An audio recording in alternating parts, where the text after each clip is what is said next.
Boa tarde. Vamos iniciar a nossa última grupo de apresentação.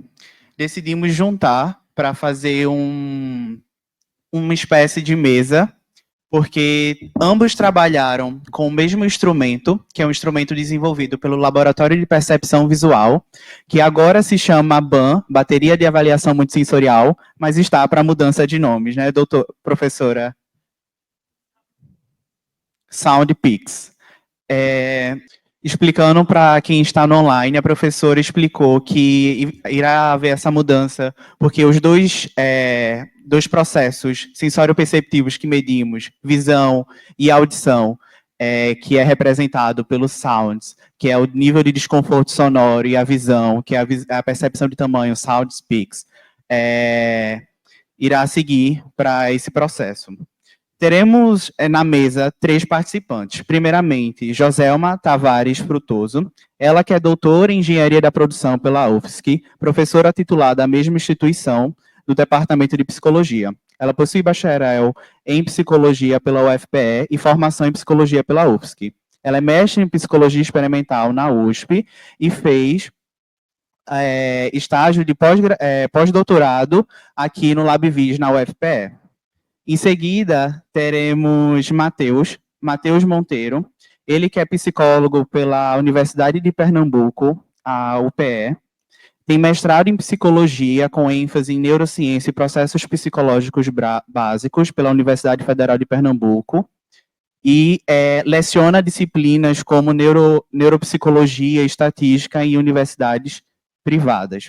Em seguida, teremos Caterine Silva, ela que é mestre e doutoranda em psicologia com ênfase em processos cognitivos básicos e neurociências pela Universidade Federal de Pernambuco, participante e integrante do Laboratório de Percepção Visual, LabVis. Ela tem graduada em psicologia pelo Centro Universitário Estácio de Recife e também leciona disciplinas como TCC, AEC em instituições privadas. Muito bem-vindos. Gente, conforme eu fui apresentada, é um imenso prazer estar aqui no Recife, Pernambuco, minha terra natal, para esse evento de tamanho, porte, magnitude. Então, a gente chama carinhosamente de FONAI, né, que é o segundo Fórum Nacional sobre Esquizofrenia, organizado pela professora Maria Lúcia Simas, que encabeça ele, faz toda essa programação maravilhosa para todos nós. E esse ano a Maria Lúcia deu o título, né, Psicoses, dos alertas sensoriais, a detecção, tratamento e prognóstico. Estamos no 3º dia e a gente passeou por várias falas que falavam da detecção, né, traduzindo, de uma promoção, prevenção, que falou do tratamento, várias falas, do prognóstico, né, da qualidade de você ter a sorte, né, de cair na mão de bons profissionais para que possa entrar com a medicação mais adequada possível, e a medicação é aquela que o organismo vai responder melhor. Então, tudo isso a gente viu ao longo dos dias. A fala de nós 3, ela está focada eu poderia dizer, na prevenção. Por quê? Porque é um instrumento que está sendo desenvolvido, cujo objetivo é tentar detectar, ainda no nível sensorial, alterações que possam servir de demarcadores, de indicadores, de uma possibilidade, que a gente acredita, né, Maria Lúcia, que está desenvolvendo o instrumento junto com toda a equipe, da qual eu me juntei, que é possível você detectar essas alterações sensoriais, sistema visual e auditivo, antes do primeiro surto ocorrer. E aí, eu sou Joselma Tavares Frutuoso, venho da Universidade Federal, conforme foi dito, e aí eu fiz questão de colocar aqui que a minha orientadora de iniciação científica, início da minha carreira, e orientadora de pós-doutorado foi a professora Maria Lúcia Simas. Então, eu comecei por aqui e terminei por aqui a minha inserção em pesquisas, né? E o Laboratório de Percepção Visual, que tem esse nome, desde quando eu estava fazendo minha graduação. É onde há esse conjunto enorme de pesquisas sendo realizadas. E vamos apresentar aqui parte dessas pesquisas. Então, aqui está a BAN, porque o nome vai mudar, mas ainda não mudou. Então, a BAN é essa bateria que ela foi idealizada com esse objetivo de mensurar alterações na sensoripercepção antes ou durante o primeiro episódio psicótico. No caso dos dados que eu vou apresentar, de pacientes do ambulatório de primeiro episódio psicótico aqui da universidade, o Hospital das Clínicas. E aí, se a gente for nos manuais, né, os atuais, tanto DCM-5 como CID-10, a gente vai encontrar essa quantidade, né, de sintomas, como já foi dito em falas anteriores, porém, não vamos encontrar nada relacionado às alterações da sensoripercepção nos manuais. E aí eu não vou me deter muito, né, que os manuais estão lá, positivo no sentido de acréscimo, de adição, de surgimento, negativo são sintomas, no sentido de subtrair, de diminuir, e as perdas cognitivas, né, que aqui também a gente tem grandes prejuízos para a vida funcional da pessoa que tem um diagnóstico. E aí eu acrescentei aqui na minha fala, depois que eu escutei a fala do professor José Aparecido, porque de diferentes formas, né, foi abordado aqui, e eu gostaria de destacar, né, que nós somos frutos de 3 histórias. A história filogenética, tivemos fala da biologia, da histologia, da fisiologia, do funcionamento neural do nosso cérebro, mas também nós somos frutos da nossa história ontogenética, que traduzindo, né, quem não é da área, não sei se aqui tem familiares ou paciente, que é uma maneira que a academia tem para dizer assim, nós somos construídos e nós também somos produto da nossa aprendizagem, do ambiente, das trocas, das influências que nós exercemos e recebemos das pessoas importantes que interagem conosco. Geralmente, primeira infância, cuidadores e pais. Mas a nossa história ontogenética, ela segue, ela só termina quando a gente deixa de existir. E também nós somos produtos da nossa história sociocultural. Então, estamos estudando um fenômeno aqui, de diferentes pontos de vista. Na minha fala, é um ponto de vista da ciência da psicologia. Em outras falas, foi do ponto de vista da genética, da histologia. Mas a gente também tem uma história para entender esse fenômeno tão complexo, tão multideterminado, que é a nossa história sociocultural. Então, só aqui várias ciências vão passear, vão dialogar para entender a fundo o que é esse fenômeno chamado esquizofrenia. Próximo. Então, agora eu vou focar nas pesquisas que foram desenvolvidas no ambulatório de primeiro surto psicótico aqui desta universidade. É um ambulatório de psiquiatria, lá tem os atendimentos regulares, né, o atendimento ambulatorial dos profissionais, né, estudantes, residentes de psiquiatria.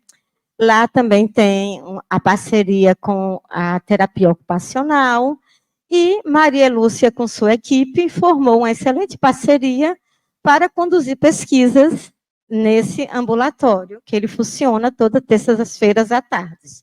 Então, durante o meu pós-doutorado aqui, todas as sextas-feiras à tarde eu estava nesse ambulatório. E a bateria, se chamada, né, Bateria de Avaliação Multissensorial BAM, que nas próximas publicações vai ter outro nome, então aqui eu estou mantendo esse nome. Como eu já disse, né, é uma ferramenta que ela está em processo de construção, aumentando o N dela. Para quem não é da área acadêmica, a gente está aumentando a amostra, o tamanho de pessoas que participam dessa pesquisa, porque quanto maior o N, melhor é a qualidade dos resultados obtidos e o nosso poder de interpretação deles. Então, A ferramenta ela tem esse objetivo, ser capaz de identificar possíveis alterações sensoriais, visuais e auditivas relacionadas aos sintomas ditos psicóticos, que estão presentes em vários quadros, dentre eles um quadro chamado de esquizofrenia.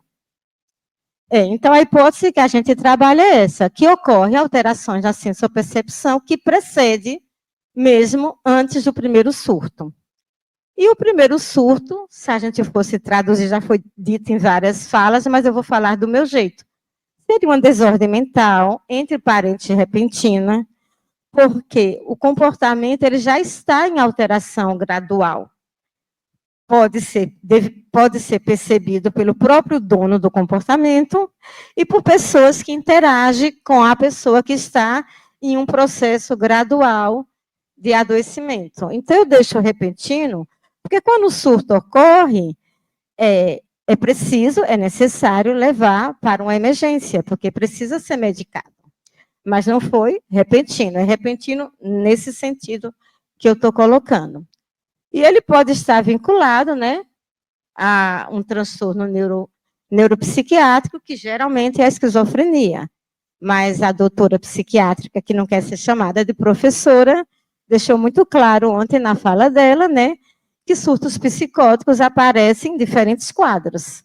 É o acompanhamento profissional de qualidade que vai permitir fazer o diagnóstico diferencial, para ver se, de fato, estamos diante de um quadro chamado de esquizofrenia, uma doença chamada esquizofrenia.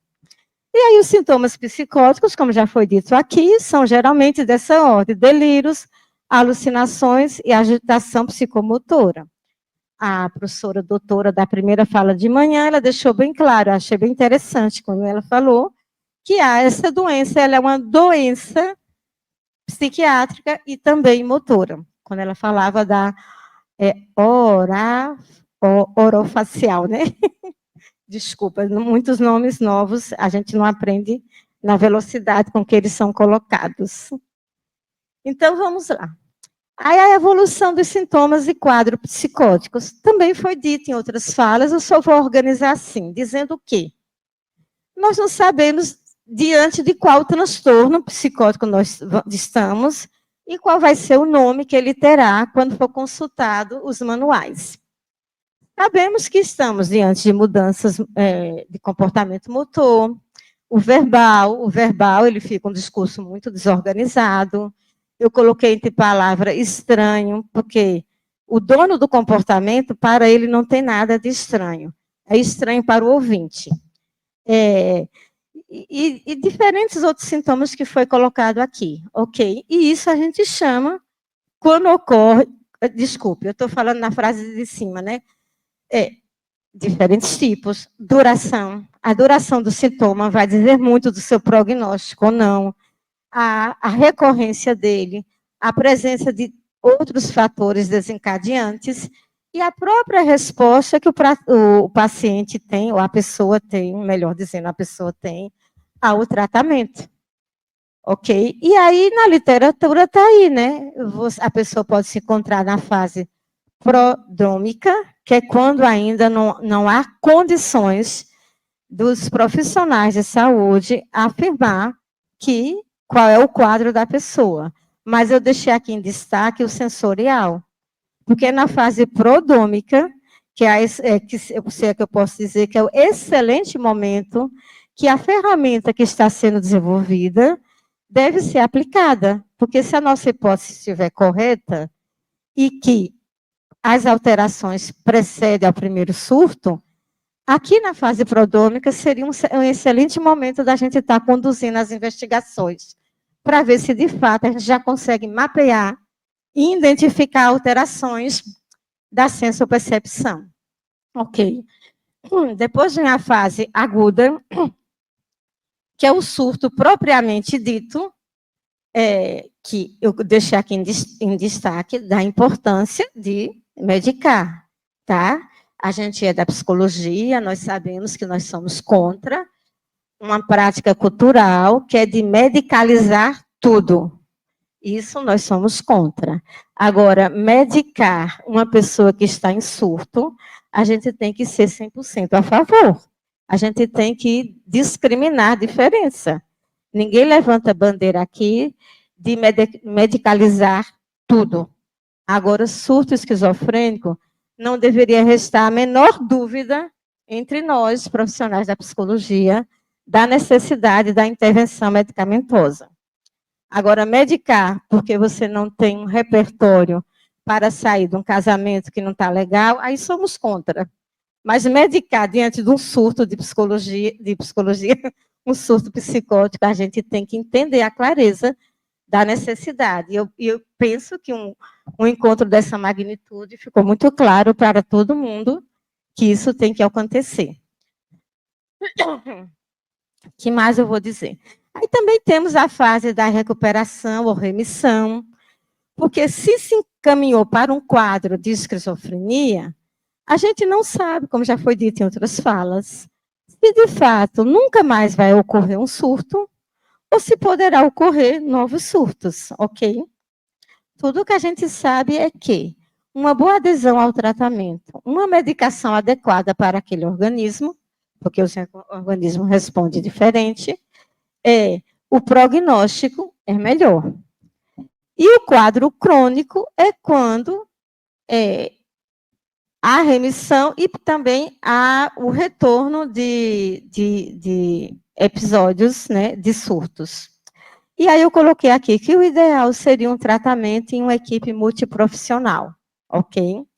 Porque aí você tem que mexer, voltando lá, você tem que mexer nas 3 histórias de vida que influencia a história filogenética, como é que vê os receptores, como é que estão os receptores dessa pessoa, que melhor medicamento é para esse cérebro com esse funcionamento X, por conta da sua história genética, de histologia lá, quando estava se desenvolvendo, se definindo as células troncos para onde ela ia e como elas iam, ok.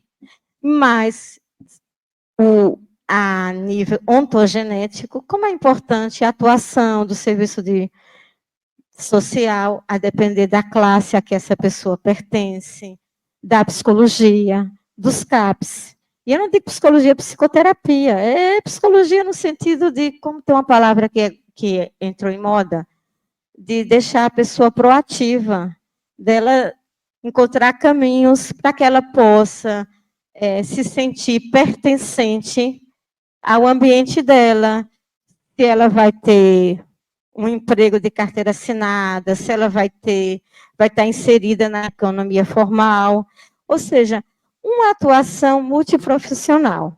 Claro, de carro-chefe, aí alguém competente para medicar bem essa pessoa, quando a gente fala da ciência da medicina.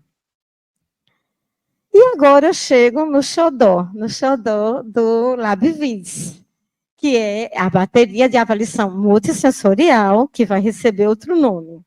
Então, até para mim foi surpresa, eu não sabia, a Maria Lúcia não me contou. Então, eu vou apresentar aqui parte, né, a minha experiência no meu pós-doutorado. Então, o que é essa bateria, gente? A equipe, né, batizou como teste pictorial de tamanho, né? Pictorial vem de figura, de foto, de imagem pictorial, que é medir a nossa percepção de tamanho em grau de ângulo visual, tem uma equação matemática que faz isso. E, inicialmente, a equipe de Maria Lúcia Simas conduziu as pesquisas utilizando como estímulo quadros de Salvador Dalí. E depois, Maria Lúcia passou a usar, a equipe dela passou a usar cenas naturais, que aqui eu vou representar com CN nos gráficos que eu vou apresentar mais adiante. E essas cenas naturais, agora eu esqueço o nome da irmã de Maria Lúcia, que forneceu esse banco de fotos para ela, mas eram cenas que ela tirava em situação natural, cena de lago, de vegetação, e essas cenas naturais, você poderia gerar uma simetria vertical ou horizontal.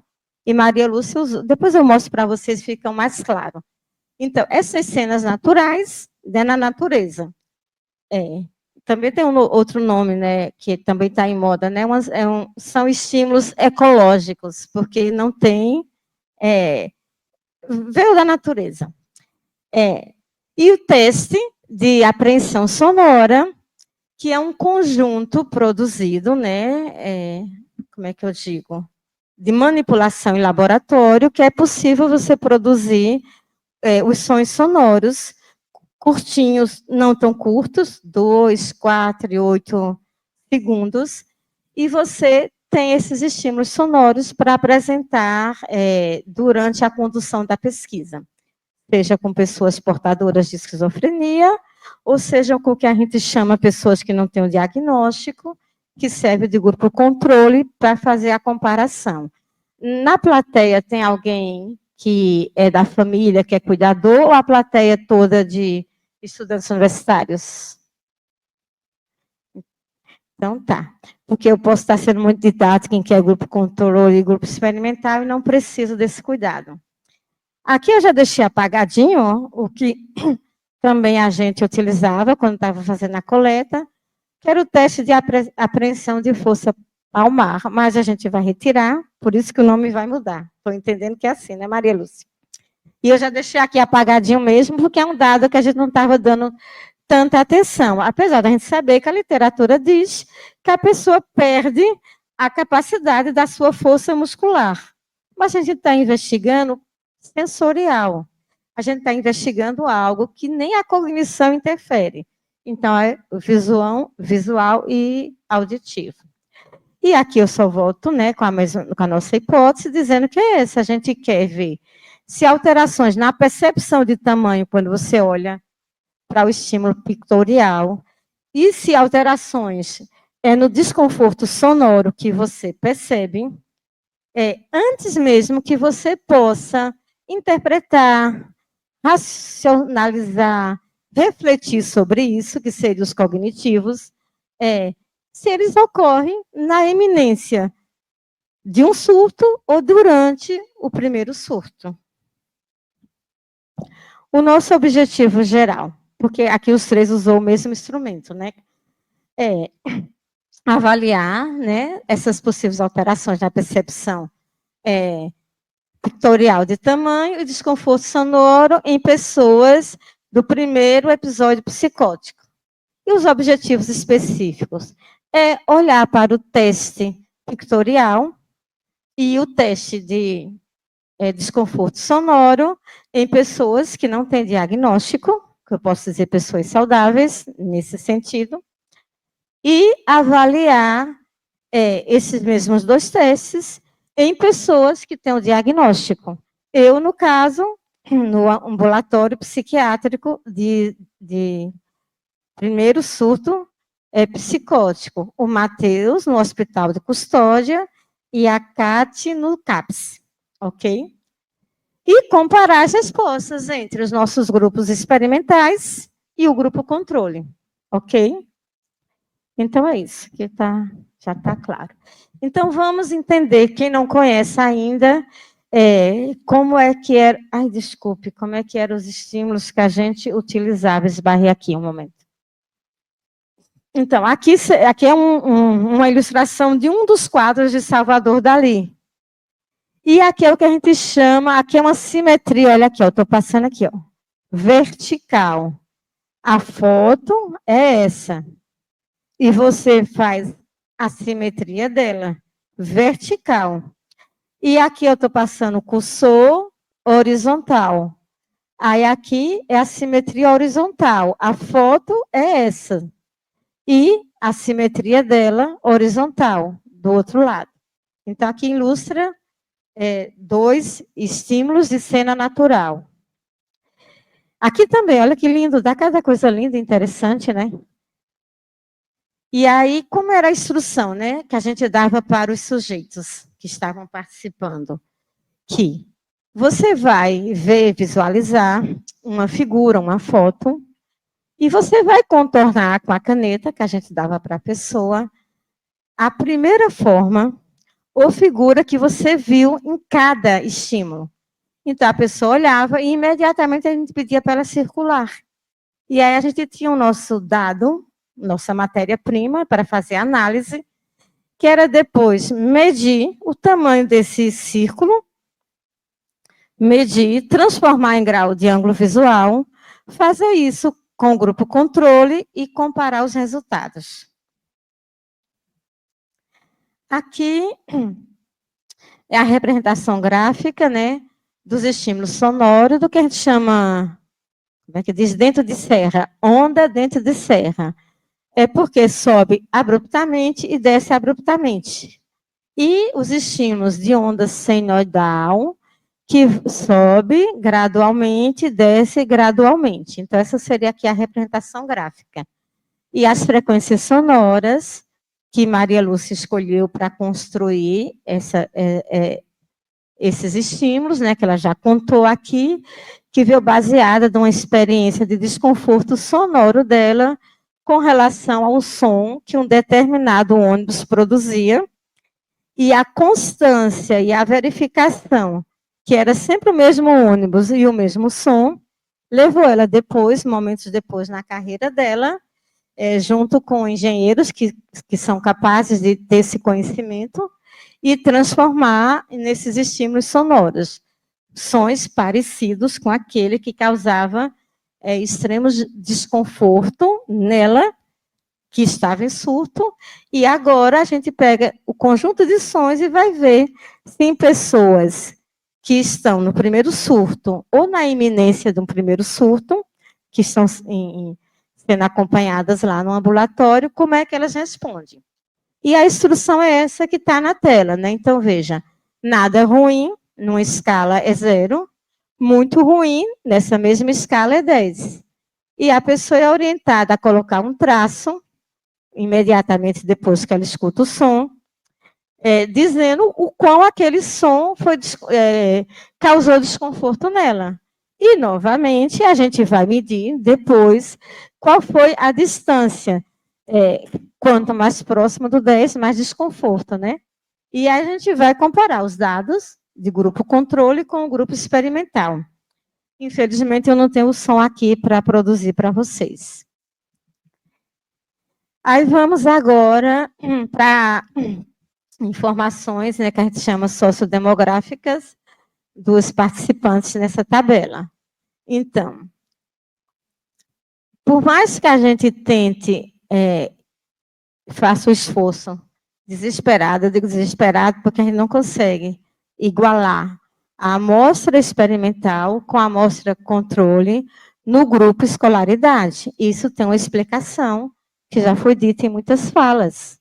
As pessoas, elas com esquizofrenia, por diferentes razões, elas não, há poucas como Maria Lúcia, que vai até o final, mas elas param antes de estudar.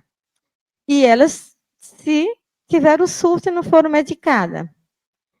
Várias razões. O comprometimento cognitivo fica grande. E é ruim você estar estudando e a sensação que você não entende e que não acompanha. Então, essas pessoas desistem da sua vida escolar, da sua carreira escolar, se eu posso dizer assim. E o que a gente encontra? Principalmente que as pessoas acometidas de surtos há mais tempo têm menor tempo de estudo.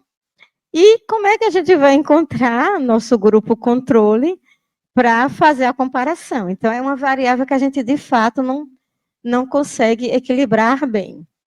E também, no gênero, né, há uma ocorrência maior no gênero masculino. Então, aqui falando dos nossos 4 grupos, para vocês entenderem aqui, essa tabela aqui, que a gente chama de PET Dali, foi o mestrado da profissional de terapia ocupacional aqui do Hospital das Clínicas. O N dela foi 14, o grupo controle dela está aqui. E esse N aqui é os meus dados, que a gente só fez com cenas naturais. E é isso, o que mais que eu vou ter que dizer? É isso, 20 cenas naturais, e a gente vai comparar o dado no quesito visual, quando usava os estímulos de Salvador Dalí e quando passou a usar os estímulos de cenas naturais. E aqui vamos para a explicação desses gráficos. Primeiro, o tratamento estatístico, quem domina é Maria Lúcia e quem faz é ela. Eu estou apresentando. Então, dúvidas com relação a isso, eu já passo direto para ela. Como diz, né, a verdade tem que ser dita, doa em quem doer. Eu não domino o tratamento estatístico. Então, vamos lá. Aqui, o PEP-1 do mestrado, quando você compara ele com ele mesmo, não tem diferença significativa. Quando eu comparo os meus dados experimental com controle, também não tem diferença significativa. Então, como é que a gente tem que olhar para esse dado? É que parece, como eu coloquei aqui na conclusão, que a percepção de tamanho, pelo menos para esse transtorno esquizofrenia, parece não estar alterada, porque os dados compara controle e quem tem o diagnóstico, eles não dão diferença estatística. Eu botei essa setinha aqui para controlar o meu verbal, de eu explicar para vocês que utilizar o Salvador Dalí e utilizar as cenas naturais deu diferença. É de se esperar que eu estou com estímulos diferentes. E os sons está disponível para quem queira conhecer. Não está aqui na minha apresentação. Está no site da FUNAI. Vão lá, gente. É uma experiência interessante. E é gratuito. Olha a propaganda. Então, veja. Aqui, dali, com cenas naturais, há uma diferença. São estímulos visuais diferentes. Entretanto, para medir o fenômeno, que é alterações, tanto faz um como o outro. Então, a partir dessa informação, Maria Lúcia e a equipe dela tomou a decisão de só usar cenas naturais, entenderam? Como é que a gente toma decisão em ciência? E a partir daqui está só utilizando as cenas naturais. Agora vamos para o legal, para o interessante, que é a percepção sonora. A percepção sonora, ó, de novo, o 1 é sempre o mestrado, o 2 é o meu estudo de pós-doutorado. Uai, aqui. 2, o mestrado, no mesmo local, 1. E aí, olha, vamos ver o que interessante. Quando eu pego o meu pós-doutorado, que é o 2, e vou comparar com o grupo controle, isso aqui é estatisticamente significante.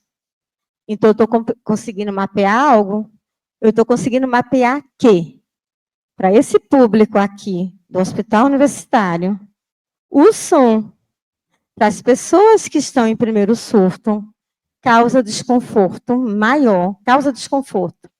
E quando eu comparo com o grupo controle, que está saudável, aqueles sons não causam tanto desconforto. Então, olha a informação preciosa.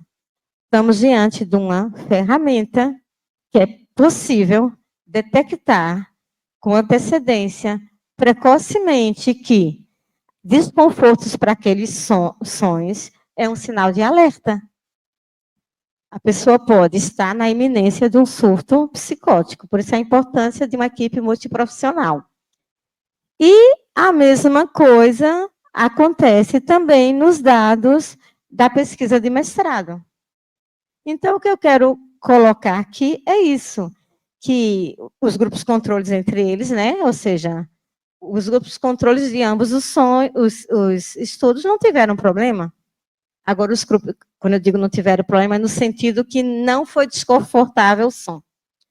Então, o som está se mostrando uma boa linha de investigação para tentar ajudar a já ficar alerta no quesito de promoção e prevenção à saúde que talvez a gente esteja diante de uma pessoa. Pensamos assim, ó, se essa ferramenta chegasse nos CAPS, que é uma ferramenta barata, não custa nada para ser utilizada. E as pessoas apresentam uma sensibilidade, um desconforto. Opa, separa ela dos demais e vamos dar uma atenção especial para ela, porque tem publicação dizendo que essa alteração pode estar com uma probabilidade aumentada de entrar num surto psicótico.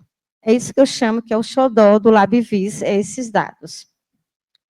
Aqui a estatística, que eu não entendo, mas que essa estatística diz que, de fato, aqui o N é maior, tá? Porque aqui, Maria Lúcia, que construiu os gráficos, já pegou parte do doutorado do Matheus, que a gente apresentou na SBP do ano passado, aumentou o N, e aumentando o N, a consistência do dado se manteve. Ou seja, para o estímulo visual, não, mas para o estímulo auditivo, esse triângulo aqui, que quanto melhor for a forma do triângulo, melhor ele está dizendo para a gente que há diferença significativa. E as considerações finais, né? Com esse N um pouco mais aumentado, pegando parte do doutorado do Matheus. Agora, esse aqui, o 3 é Matheus, tá? Mestrado, eu e Matheus. Nós verificamos, sim, que se mantém para o teste pictorial de tamanho, a ferramenta parece que ela não está fazendo esse bom rastreamento, que há uma diferença entre quem está com diagnóstico e quem é grupo controle. Ao passo que quando você olha para os dados do teste de desconforto sonoro, aí sim, a ferramenta está se mostrando, a gente quer aumentar esse N, é sensível à alteração da sensopercepção auditiva em pacientes, que sinalizam maior desconforto sonoro quando comparado aos grupos controles. E o que a gente espera, né? Que a BAN, que vai ter um novo nome agora, possa auxiliar no diagnóstico de pessoas com transtornos neuropsiquiátricos. Auxiliar no sentido, como eu coloquei aqui, né, de prevenção. Atuar antes que o surto ocorra. Maria Lúcia mesmo defende que nós, como eu digo, nós, né, os médicos psiquiátricos, poderiam até pensar na possibilidade de uma atuação com medicação de prevenção, ok? E espera-se que esse instrumento que está em construção possa, né, uma coisa ambiciosa, mas disso que vive o homem, que ele possa, né, auxiliar equipes de muitos profissionais da saúde a detectarem de forma precocemente, alterações na sensopercepção, antes que cognição e outros sejam alterados. Então, deixa eu ver, acho que é isso que era a minha fala. Aqui eu gostaria de colocar para vocês, né, o histórico das pesquisas em torno desse instrumento que está sendo construído, que vem desde 2022, e as pesquisas agora que estão em andamento, que é de Matheus, o doutorado dele, e a da Cate, que está aqui na mesa. E eu só destaquei aqui o meu nome para vocês verem na linha do tempo, onde eu me inseri nessa equipe de pesquisadores em torno da construção desse instrumento, ou dessa medida, ou dessa bateria. Então, quero agradecer o convite de estar aqui, e aqui estão os contatos nossos, ok? Agora é você, Matheus. Houve uma mudança aqui na ordem da mesa e vai ser a Catarina. Pessoal, boa tarde. Já me apresentaram, né? Mas vou falar um pouquinho também sobre mim. Meu nome é Catarina Souza, sou psicóloga, sou doutoranda aqui da UFPE, terminei meu mestrado ano passado. Minha orientadora foi a Aline Lacerda, também que coordena o LabVIS, só que não pôde estar aqui hoje, mas vocês conheceram ela, né? Estava aqui na mesa, pronto. E atualmente eu estou no doutorado, minha orientadora é Maria Lúcia, e vou falar sobre minha pesquisa de mestrado, né? E vamos lá. Uso de experimentos psicofísicos. Está saindo ali? Eu tenho que fazer alguma coisa para projetar? Sim, a Aline comentou isso, foi? Pronto. Quem implementou o PEP foi Joselma, gente. Não falou sobre isso aqui, eu não escutei. Não. Pois é. Quem implementou o PEP foi Joselma. Ela falou sobre PEP aqui, a pesquisa de Matheus. O PEP começou lá com Joselma, foi basicamente teu estágio em pós-doutorado, né? E que continua até hoje. Eu passei quase 2 anos no PEP, sendo uma das psicólogas responsáveis pelo atendimento, era eu e outra doutoranda também. Tive que sair ano passado porque as demandas foram aumentando da docência, da clínica, e aí o PEP continua até hoje. Matheus, atualmente, está com a pesquisa de doutorado lá. Eu estou com minha pesquisa de doutorado, quer dizer, talvez em parte eu vá para lá, mas também vou para outro ambulatório, que é um ambulatório de transtorno bipolar, nas quintas-feiras.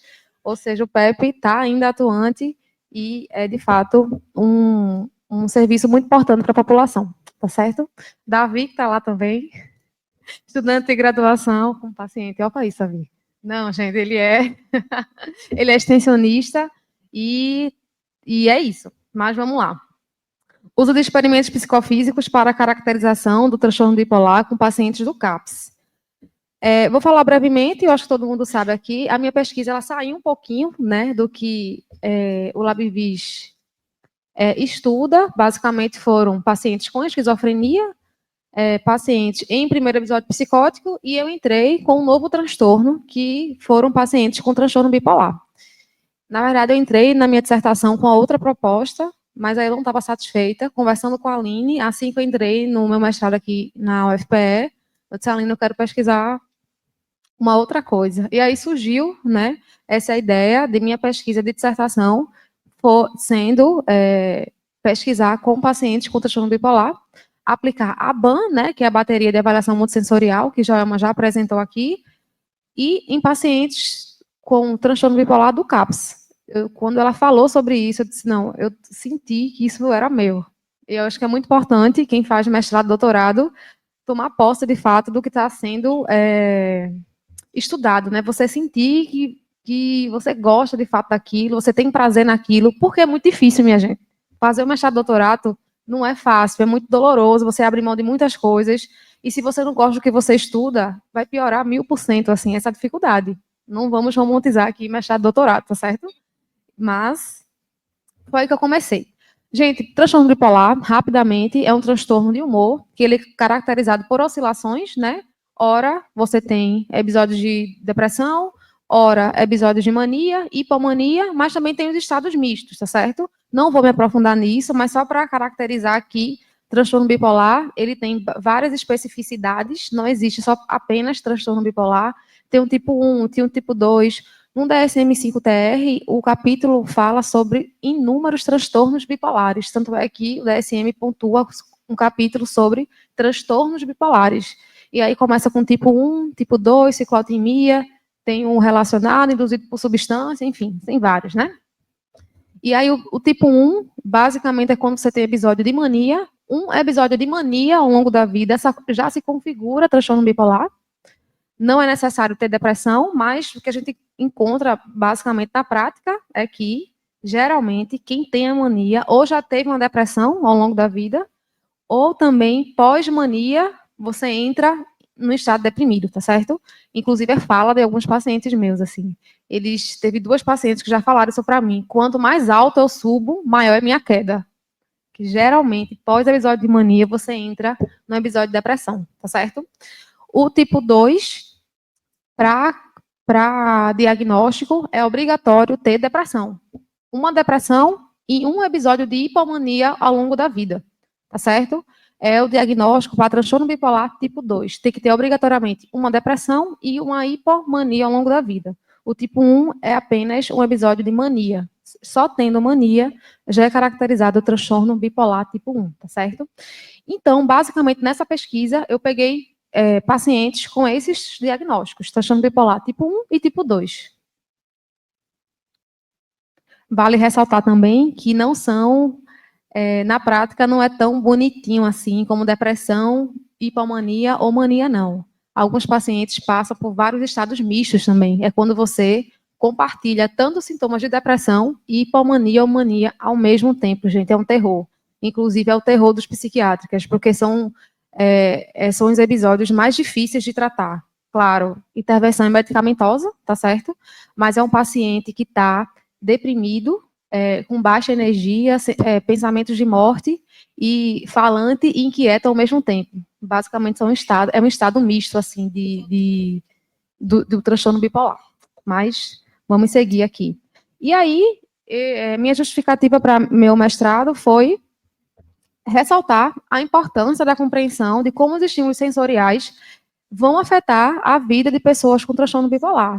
Por quê? Avaliando estímulos sensoriais, a gente pode pensar em estratégias de intervenção para melhorar a qualidade de vida desses pacientes, já que também o próprio diagnóstico para transtorno bipolar é tão difícil. Tem pessoas que passam 15, 20 anos para ser diagnosticados e são tratados de forma errada também, né? Por quê? Porque um psiquiatra não faz uma boa anamnese e não investiga um paciente que chega com depressão. Dificilmente o paciente chega no psiquiatra em hipomania. Porque uma pessoa em hipomania, ela está maravilhosa. Ela está bem, está com energia, está produzindo, está super focada, está conseguindo cumprir ali seus objetivos. Porém, é um estado de humor, é uma relação e um estado de humor que é anormal do que é esperado para aquela pessoa. Mas aí, como é que você vai para o psiquiatra se você está produzindo? Está com energia aumentada? Você não vai. Geralmente, as pessoas vão para o psiquiatra em mania, com sintomas psicóticos, delírio e alucinação, ou então na depressão. E aí, quando se chega na depressão, no psiquiatra, por vezes não se investiga episódios de hipomania ou mania. E aí começa a tratar esses pacientes como paciente com depressão maior. E aí, intervenção medicamentosa muda totalmente para uma pessoa que tem depressão maior e para uma pessoa que tem transtorno bipolar. E aí elas são tratadas como depressão maior, não melhoram, inclusive, por vezes, tem virada maníaca, só tomando antidepressivo, e aí passam a vida inteira indo para psiquiatra, psicólogo, e não sabe o que é que tem, porque não melhora. Ficam mal, e aí, quando vai chegar o diagnóstico para transtorno bipolar, já tem aí sido muito afetada pelas complicações, né, de se estar tanto na mania, quanto também na depressão. Só configurando, gente, que o bipolar tipo 2, só por ter hipomania, não significa que é um transtorno menos grave do que o tipo 1. Que no tipo 1, a mania, ela pode ter delírios e alucinações. E os comprometimentos da relação de humor são bem graves. Hipersexualidade, energia aumentada, compras desenfreadas, enfim, tudo que acontece numa pessoa com mania.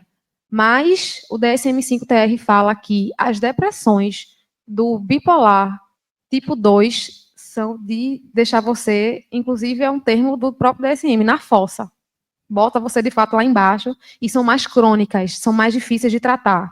Tá? Então, tipo 2 ou tipo 1 não significa que um é mais ou menos grave que o outro, tá bom? E aí, meu objetivo geral foi investigar alterações sensoriais em pessoas com transtorno bipolar, e para isso eu avaliei a percepção visual do tamanho através da BAM, tá certo? Avaliei o nível de desconforto sonoro em pacientes também com transtorno bipolar, medi a força de pressão palmar e comparei as respostas, né, com o grupo GTB, que é o grupo transtorno bipolar, e também o grupo controle. Foi uma pesquisa de corte transversal, do tipo quase experimental. E aí eu peguei uma anuência para 5 CAPs aqui de Recife, porque, minha gente, transtorno bipolar, quer dizer, assim, esquizofrenia em CAPs, tá cheio. Basicamente, 98%.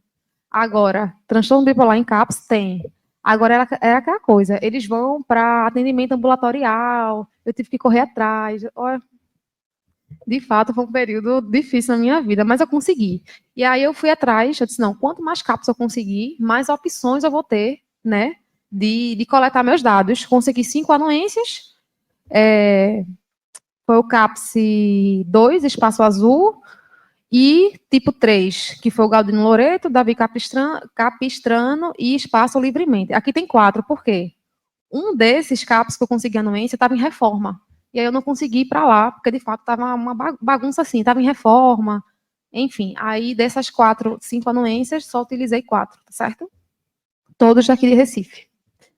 Consegui recrutar 25 pessoas com transtorno bipolar. Eu passei quase 2 meses fazendo essa coleta. E porque tinha uma questão também. No meio da minha coleta de dados, eu estava fazendo seleção do doutorado. E eu passei. Aí eu disse, eu não tenho opção de prorrogar. Eu tenho que terminar essa coleta, porque eu já tinha passado no doutorado, né? Eu tinha um prazo. Tanto é que eu defendi dia 23 ou 27 de fevereiro do ano passado. E dia 1 de março começava a matrícula do doutorado.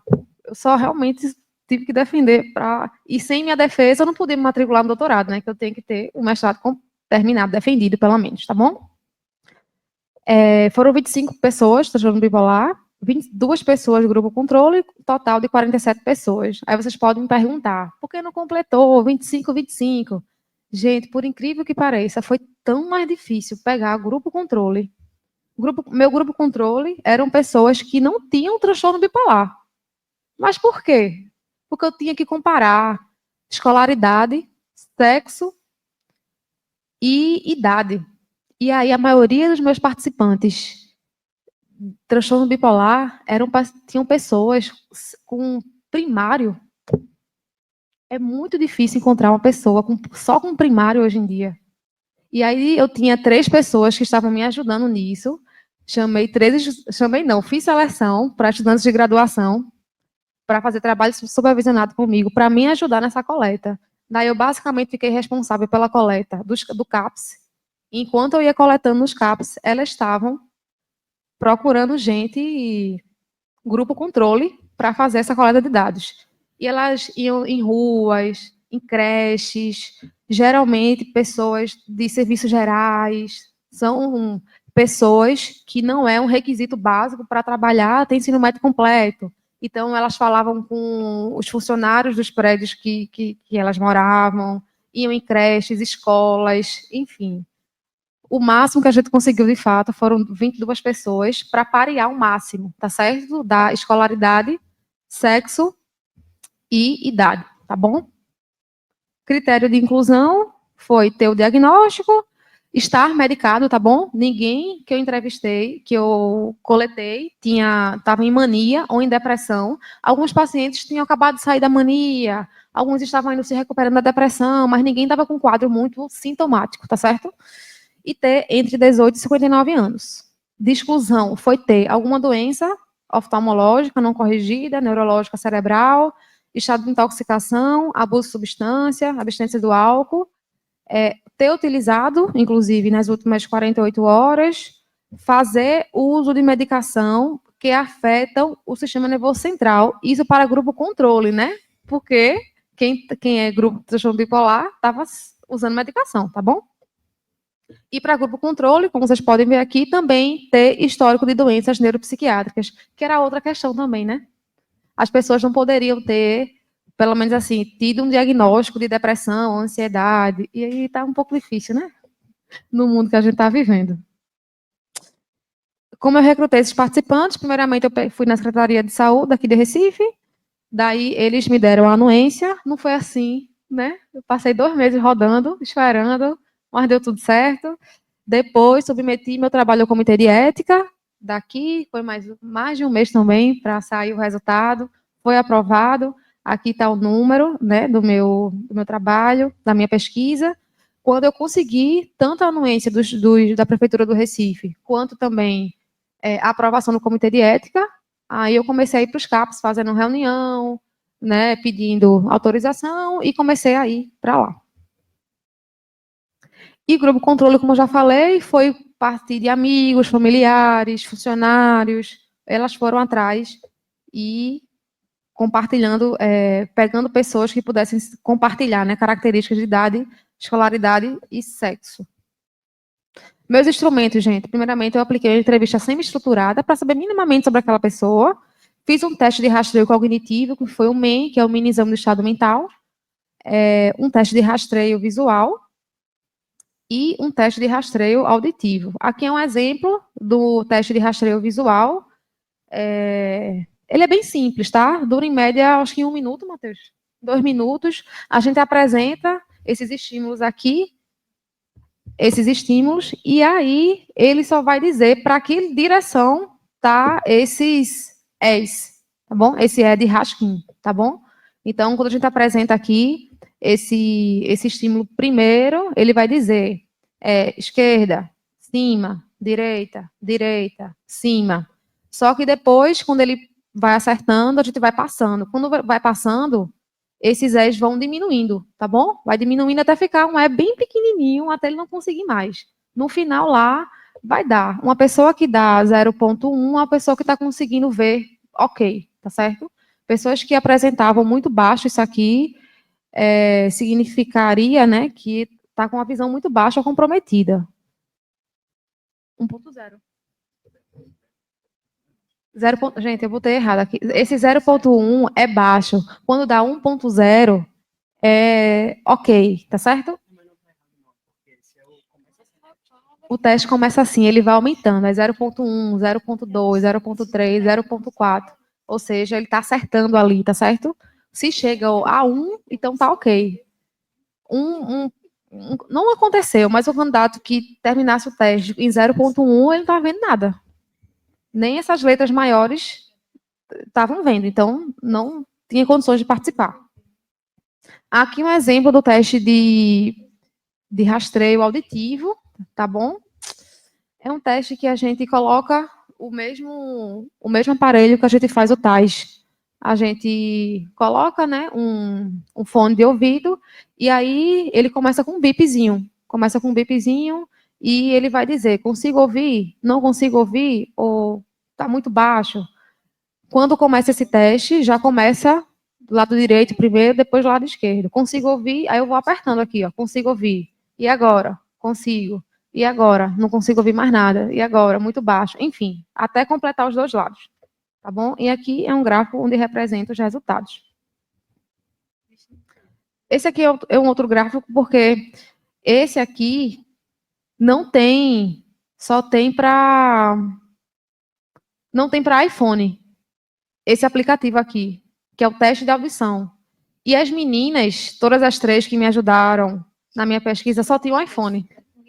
Aí eu pedi à professora qual é o outro aplicativo que possa ser compatível também, né, para as meninas utilizarem. Aí foi esse aqui, tá? Esse aqui em iPhone, aqui é 22 de janeiro de 2024, aqui é um teste, um resultado real, viu? E também usei a BAN, né, que é a bateria de avaliação multissensorial, com o TPT, o TAIS, o FPP. Gente, a Zelma já falou, né, como é o TPT. São 20 cenas naturais, 10 com simetria vertical. Aqui é um exemplo de uma cena natural com eixo de simetria horizontal, tá bom? Aqui é um exemplo de uma figura com eixo de simetria vertical. Aqui é a Aline Lacerda, essa foto aqui, vocês podem ver, a gente tem uma pastinha, a gente poderia ter trago aqui, né? Esqueci. Eu tenho um lá em casa. Também foi idealizada por Maria Lúcia e Aline, gente. Toda essa engenharia, essa pasta aqui com apoio, essa régua tem 30 centímetros, que é justamente a distância do estímulo visual para o rosto da pessoa. E aí a pessoa apoia o queixo aqui, e aí essa distância aqui de 30 centímetros, e aqui são os caderninhos. Quando a gente vai passando cada foto. Vê a primeira foto e a instrução você vai circular a primeira coisa que você viu nessa cena. Pronto. Ela não pode nem pensar muito. É a primeira coisa que você viu nessa imagem. Quando a gente coloca a primeira imagem, ela já circula. Circulou, vira. Vira e vai circulando, tá? Até completar as 20. O TPT é isso. O TAIS, ele tem um caderninho de resposta. Matheus está com os sons aqui. A gente pode, na fala dele, ele coloca para vocês pelo menos 1 ou 2 sons para vocês sentirem um pouquinho como são os sons do TAIS, tá certo? Mas também tem um caderno de resposta. Cada folha desse caderno tem essa régua. Essa aqui é a versão atual do TAIS, que é com essa régua de 0 a 10 centímetros, tá bom? E a instrução você vai ouvir sons e você vai marcar de 0 a 10 o quanto esse som te incomodou. Por que essa pergunta? Porque os sons, eles incomodam. Não são sons confortáveis, digamos assim. É o quanto ele te incomodou. De 0 a 10, o quanto ele te incomodou. Pronto. E aí, quanto mais desconforto ele tem com aquele som, ele vai marcar mais pro 10, né? Quanto menos desconforto, não foi nada ruim. 0, ou 1 ou 2. E aqui é o dinamômetro que a gente utiliza para aferir a força de pressão palmar, tá bom? Em quilo. Também a orientação é que ele pegue com a mão dominante, né? Coloque as mãos nesse eixo de 90 graus e aí ele aperte com o máximo de força que ele conseguir. O máximo de força que ele conseguir. Eu pedi isso 3 vezes e foi tirado a média, tá? Dessa força. Tu pediu também 3 vezes, não foi? Porque a minha dissertação foi a última. É o último trabalho do LabVis. Bom, resultados, gente. Como vocês podem ver, eu recrutei 25 pessoas, GTB, grupo transtorno bipolar, 22 pessoas, grupo controle, 17 mulheres, 8 homens, grupo GTB, 14 mulheres e 8 homens, grupo transtorno bipolar, desvio padrão 10,8 para GTB, e 12,13 grupo controle, o MEN, né, 3,99 de desvio padrão e 2,27 de desvio padrão. Vou explicar um pouquinho para vocês depois. O valor P deu maior que 0,001. Bora lá. Como vocês podem perceber, o meu grupo experimental, vejam só. Primário completo ou incompleto, 2. Fundamental incompleto, 5. Fundamental completo, 1. Médio incompleto, 0. 12 tinha um médio completo. É ocultar, passar isso aqui. Pronto. Superior incompleto, 3. Superior completo, 2. A maioria do meu grupo para transtorno, para grupo controle, tinha um superior completo. E aí, como eu não tinha tempo, eu disse assim, meninas, vão pareando, pelo menos, sexo e idade, já que a escolaridade está tão difícil. E foi o que eu consegui fazer. Porque a escolaridade, o ideal seria comparar um máximo de similaridade entre sexo, escolaridade, né, e idade. Mas como também eu precisava avançar com minha coleta, aí eu falei, não, vamos tirar pelo menos a escolaridade e deixar idade e sexo. Aqui uma lista geral de medicamentos prescritos que eles estavam tomando, a maioria lítio, ácido valproico. Resultados, como vocês podem ver, né? Aqui uma média dos tamanhos das figuras percebidas pelo grupo transtorno bipolar. É o que está em vermelho. O grupo controle é o que está em azul, tá certo? E aí vocês podem perceber que meu grupo transtorno bipolar perceberam figuras maiores em quase todas as figuras. Em todas as figuras com eixo de simetria vertical, como vocês podem perceber aqui, ó, aqui é V1, V2, V3, V4, figuras maiores. As maiores, quer dizer, né? Na figura V1 e V2 foi onde eles viram com maior significância, onde tem esse asterisco aqui, tá bom? E o grupo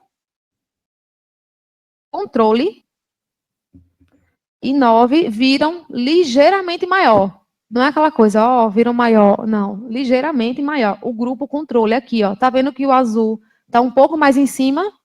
Aqui também. Se tiverem... Oxe, um gato. Enfim. Aqui é a figura de eixo de simetria vertical V1 e V2. Foi onde meu grupo transtorno bipolar viram figuras maiores. Resultado do TAIS. Todos os meus pacientes, todos os avaliandos, né, transtorno bipolar, sentiram desconforto maior em todos os sons. Todos. Senoidais, dente de serra, play the game. Matheus vai mostrar um pouquinho para vocês aqui. Todos. FPP, que é a força de preensão palmar, 88% dos pacientes com transtorno bipolar apresentaram força fraca, tá?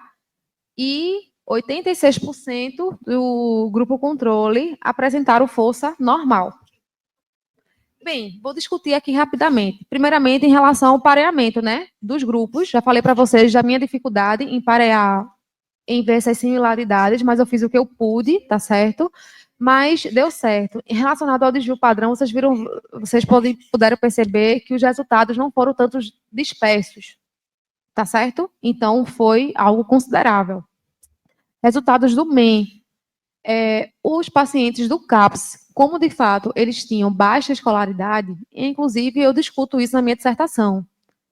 Será que deram baixo no exame do estado mental devido à baixa escolaridade? Fiquei me questionando.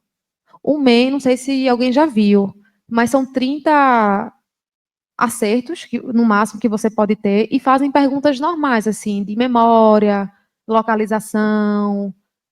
Quem mais, Matheus? O MEN. Avalia memória visoespacial, localização, memória a curto prazo, visoconstrutiva, enfim, mas são perguntas simples. Por exemplo, que dia é hoje? Que data é hoje? A gente está em qual mês? Você está em qual local? Em qual bairro? Em qual cidade? É uma das perguntas aí, assim, de localização. De memória, a gente fala 3 palavras e pede para ele repetir.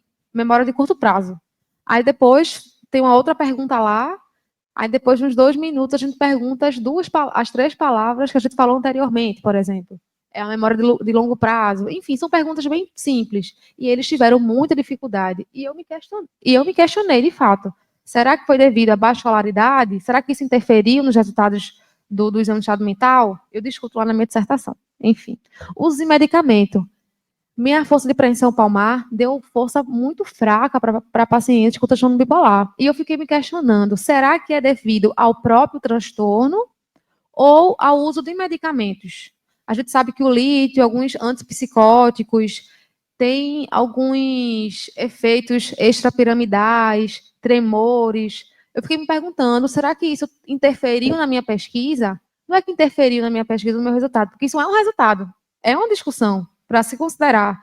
E eu perguntava assim também, depois que você descobriu o transtorno, que você começou a medicação, como é que você considera a sua força? E alguns pacientes relatavam, me sinto mais fraco, força de preensão palmar, gente, é a força que a gente consegue prender, assim, pegar as coisas, assim, a força que você, do punho mesmo, sabe? E aí, vários apresentaram relatos de dificuldades.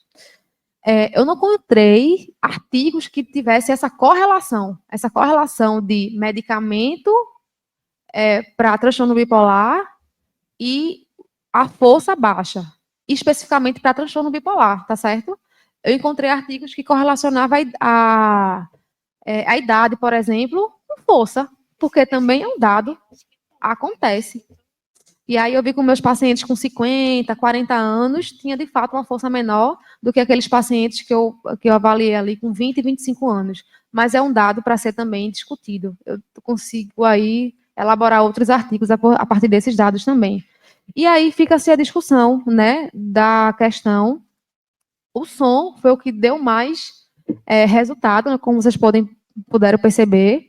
No caso, o teste de apreciação sonora foi o que deu mais resultado significativo. Eles percebiam com muito mais desconforto os sons do tais do que alterações na visão, por exemplo. Apesar que também a força de preensão palmar deu bem significante, bem significativo, tá certo? E eu concluí, né, minha dissertação pensando na minha tese, né? Talvez estudar esses pacientes longitudinalmente, mas aí vou continuar com o público transtorno bipolar. Eu tenho outras investigações que estão vindo aí a partir da minha tese também. Maria Lúcia talvez possa falar agora de ideias futuras. Vai entrar a minha dissertação, minha tese um pouquinho, talvez a tese de Matheus. E é isso, gente. Obrigada.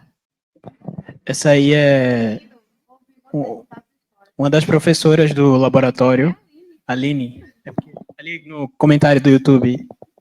Enfim. Boa tarde ainda, né? Boa tarde, pessoal do auditório, pessoal do YouTube também. Primeiramente, eu queria agradecer por vocês terem ficado até o fim, porque eu sei que o material foi de muita qualidade, as discussões foram muito técnicas e por isso também foram muito densas e é cansativo, né? Principalmente no último dia, na última apresentação. E aí, geralmente, quando você é o último a apresentar, as pessoas estão pensando, fala logo para terminar, né? E aí, como muita gente já falou sobre coisas que estão contempladas aqui na minha apresentação, falaram sobre esquizofrenia, critérios diagnósticos, apresentação clínica, falaram da BAN, que é a bateria que a gente usa no laboratório. Então, eu vou ser bem objetivo aqui, tá? Vou ser bem direto ao ponto. Até porque vocês já estão cansados também, né? Me ouviram o dia inteiro e me viram. Mas vamos lá. Vocês estão... Não está aparecendo ali ainda, mas já aparece o slide. Então, esse último apareceu. Então, esse último momento vai ser mais, assim, uma conversa, tá? Então, Joselma falou um pouco sobre o panorama de pesquisa do laboratório e Caterine falou da pesquisa de mestrado dela, que foi em CAPS com pacientes diagnosticados com transtorno bipolar. O meu caso foi com pacientes diagnosticados com esquizofrenia, mas foi em um local diferente, que é um hospital de custódia e tratamento. Daqui a pouco eu falo para vocês um pouco mais sobre o local, mas antes eu queria saber, quando vocês veem esse símbolo aqui, LabVis, no que é que vocês pensam? Essa hora é complicado, né? A questão do pensamento. Mas alguém pensa em alguma coisa? Ali, a menina do celular, que perdeu, não é porque... mas recuperou. Sim.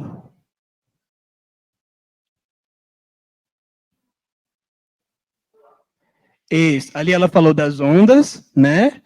E falou da questão dos olhos, né? A coisa visual. Então, na verdade, existe uma história por trás disso. Foi a fundadora, a nossa orientadora, a professora Maria Luz, que ela é bem criativa, né?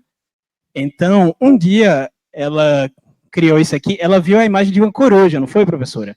E aí associou a esse símbolo. Aí, vejam só. Eita, tá pequeno, né? Mas, enfim, tem uma coruja aqui, certo? E aí ela vai se transformando aqui, ó, no símbolo do laboratório. E aí vocês podem ver que a forma como ela vira a cabeça assim, a inclinação dos olhos, parece aqui, ó, com esses olhos do símbolo do laboratório. E esses olhos eles estão conectados por um traço para lembrar os halteres, né, para ser a questão do estímulo da propriocepção. E aqui a onda, né, do estímulo auditivo. E aí eu sempre achei que o nome que mais combinava com esse possível mascote do laboratório seria Ao Labvinho, porque Ao de coruja em inglês, e porque como termina com L, junta com Labvinho de Labvis, e aí tem um nome assim meio de apelido carinhoso, né, de, enfim, Olavinho, tipo Olavinho, né? Eu gostei do vinho. Do vinho. Tá bom. É só para contar para vocês a história, tá? Do símbolo, né? Enfim, Joselma já falou sobre o histórico de pesquisa do LabVis.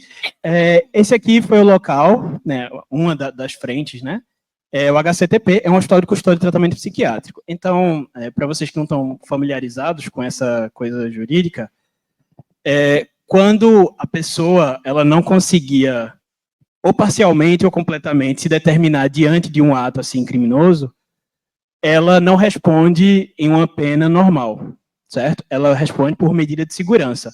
Então, nesse caso de pessoas que tinham algum transtorno psicótico e aí, no momento, tiveram um surto, isso comprometeu o julgamento dela da realidade, e aí, consequentemente, ela não entendia a natureza criminosa que ela está fazendo e não conseguia se determinar diante disso, então ela não responde completamente pelo crime.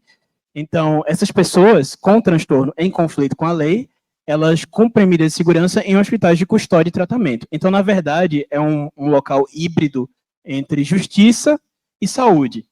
Eles estão cumprindo, de certa forma, uma pena, embora não convencional, mas eles estão, na verdade, fazendo tratamento, certo? Para que eles possam retornar aí quando o nível de periculosidade se diminuir, né? Vamos lá. Isso aqui é uma tabela resumindo os dois grupos, tá, da pesquisa. Como vocês viram até agora, vocês devem ter percebido, né, que muitos termos se repetem. Experimental, controle. E aí, eu imagino que tem gente aqui dos primeiros períodos. Não tem? Tem alguém aqui da graduação? Alguém aqui dos primeiros 5 períodos de graduação? Alguém aqui com diagnóstico? Brincadeira. Sim, então aqui a gente resume controle experimental, no geral a gente fala de grupo controle, são aquelas pessoas que a gente está comparando, né? Nesse caso, as pessoas sem transtorno. E o grupo experimental é o grupo que a gente está medindo diretamente, né? São as pessoas com transtorno nesse caso. Então, o grupo experimental é de pessoas desse HCTP com esquizofrenia, e o grupo controle, pessoas sem transtorno nenhum, pareados, como na pesquisa de Caterine, para idade, escolaridade e sexo, certo? Então, aqui é um resuminho das idades, da escolaridade, nível de acuidade visual, e uma coisa que a gente também coleta é o tipo de medicação e a dose que a pessoa usa, certo? Número de internações, etc. Então, vamos lá.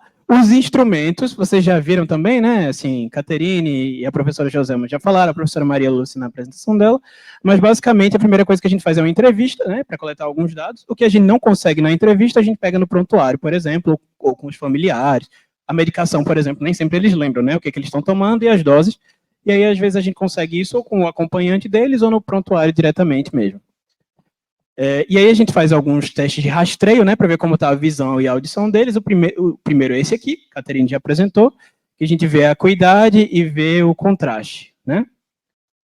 Depois a gente passa pelo teste auditivo, que a Caterine também mostrou, para ver se a pessoa está dentro do nível de normalidade de audição, ou se ela está com algum início de perda auditiva, certo? E aí a gente usa o mini exame do estado mental, que é para ver como está a cognição daquela pessoa. No caso aqui da minha pesquisa, ó, nesse tipo de gráfico aqui, vocês veem que eu tenho a média do grupo experimental e eu tenho a média do grupo controle. Vocês podem ver que existe uma distância bem grande entre eles, né? E vocês estão vendo esses números aqui do lado. O score do MEI vai até 30, ou seja, é o resultado máximo que você pode tirar no teste e que mostra que a sua cognição está muito boa.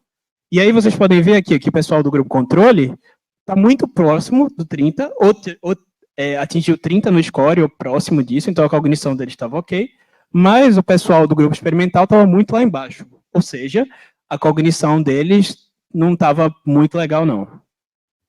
Aqui são exemplos das cenas naturais que a gente usa no teste pictorial de tamanho. Todo mundo já mostrou, né? Enfim, vocês já viram muito. E aí, basicamente, aqui é como a gente aplica. Isso aqui é como se fosse na hora, tá? Essa aqui é uma paciente... Não, brincadeira. É professora do laboratório. Então, tá, né? Brincadeira, pelo amor de Deus. Sim, ela está com o queixo aqui, ó, apoiado a 30 centímetros do estímulo, aí o paciente segura esse lápis especial, esse marcador especial, e a gente diz, circula a primeira coisa que você viu, certo? A gente vira rápido a folha, eles circulam, e a gente passa até mostrar todos os estímulos, certo? E aí, aqui são alguns exemplos, aqui começa a ficar interessante, ó. Como vocês sabem, a instrução é circular a primeira coisa que você viu. Então, aqui são exemplos de pessoas do grupo controle, ou seja, pessoas sem transtorno.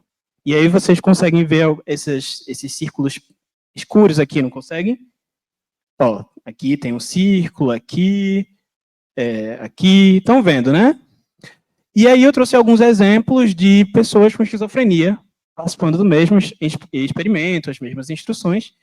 E olha a diferença aqui de tamanho das figuras percebidas, né? Uma diferença bastante notável. Aqui, ó. Tá vendo? Ó?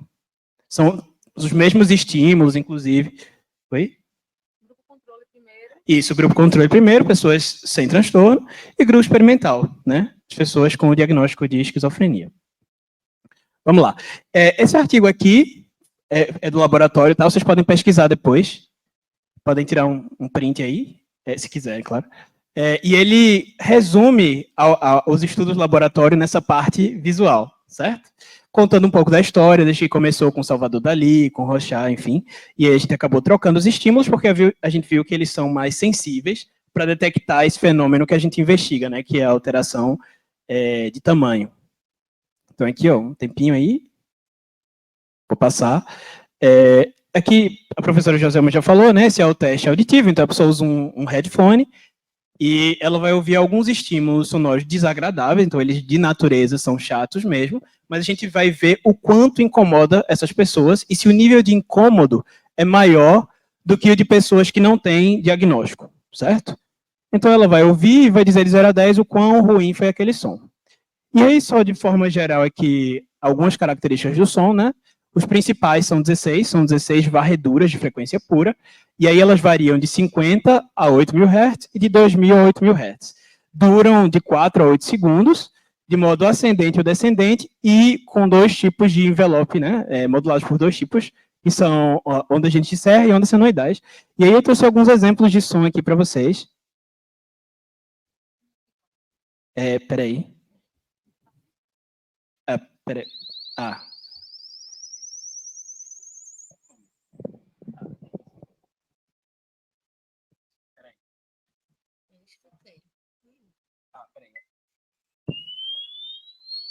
Estão ouvindo? Calma. O próximo. Eu não sei o que está acontecendo. Deixa eu segurar. Tá.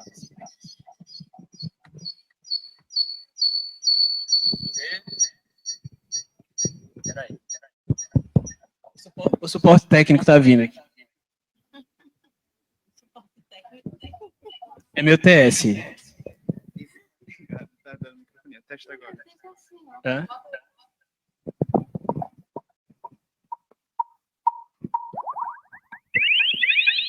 Estão ouvindo? Tá bom. Já chega, né? Alguém se incomodou com esses sons? Alguém? Pode levantar a mão, se incomodou com o som? Tomem cuidado, tá? Eu recomendo. É só uma recomendação. Sim, e esse aqui é outro artigo, olha só. A gente tem um artigo falando do aspecto visual e a gente também tem um artigo que resume essa parte auditiva dos resultados dos nossos estudos. Podem tirar um tempinho aí para tirar print, para pesquisar depois e dar uma lida, se quiserem. Eu também disponibilizo depois o slide, enfim. E esse aqui é o dinamômetro, né, que a Caterine já mostrou. Eles são recomendados apertar com a mão dominante 3 vezes, e a gente marca em quilogramas ali, força, o resultado, né? Agora vamos, de forma assim, bem resumida, mostrar os resultados, porque eu sou professor há pouco tempo, e aí eu tenho algumas manhas que você vai pegando quando você vai virando professor. Uma é quando você percebendo que os alunos eles estão se desligando, aí você dá uma apertada, entendeu? E já vi que tem algumas pessoas dormindo, umas pessoas talvez tenham falecido. Não. Vamos continuar aqui. Sim, aí aqui o resultado do TPT. E aí vejam só o seguinte, nesses gráficos, o que é importante que vocês percebam. Eita, eu tirei o ponteiro. Peraí. Pronto, fica melhor. Estão vendo esses gráficos, certo? E aí vocês veem que eu tenho aqui vermelho e azul, né? Estão vendo? Estão vendo? Certo. Então, o vermelho é grupo experimental e o azul é grupo controle. Isso aqui são as médias dos estímulos visuais, tá? Aqui vertical, aqui horizontal. Esses asteriscos, como para a maioria de vocês, né, assim, é um conceito bem conhecido, mas para quem não é, como tem muita gente aqui da graduação, eles indicam o nível de significância estatística, que é a probabilidade de existir, nesse caso, uma diferença, né, entre os grupos. E aí, quando a gente tem um asterisco aqui, é um nível, e 2 asteriscos é um nível acima, 3 um nível acima disso, mas isso não quer dizer que é mais significante, só quer dizer que aumenta a probabilidade de ser diferente, tá? Os grupos. E aí vocês estão vendo, ó, que a gente tem esse resultado para quase todos os estímulos, com exceção do último horizontal. O que isso quer dizer? Vocês veem que os grupos aqui estão separadinhos, né? O vermelho em cima e o azul embaixo. Quer dizer que existe uma probabilidade muito alta de existir uma diferença entre os dois grupos com relação a esse fenômeno, que é a percepção de tamanho alterada, que a gente está medindo com o TPT, certo?